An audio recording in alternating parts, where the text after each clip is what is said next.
Papierové slámky sú nič moc.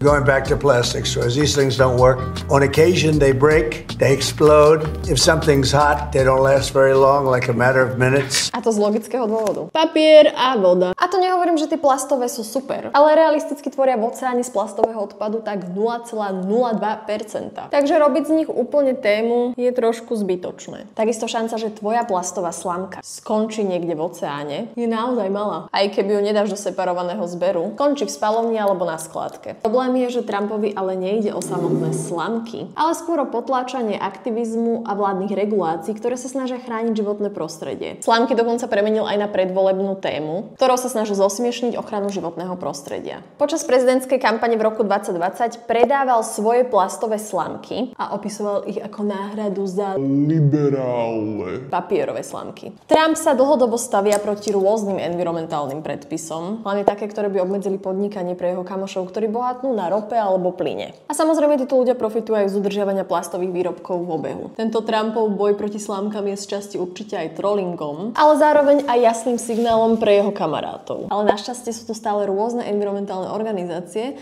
ktoré sú pripravené dať ho na súd vždy, keď to bude treba. A ktoré môžeš zvážiť aj ty finančne podporiť.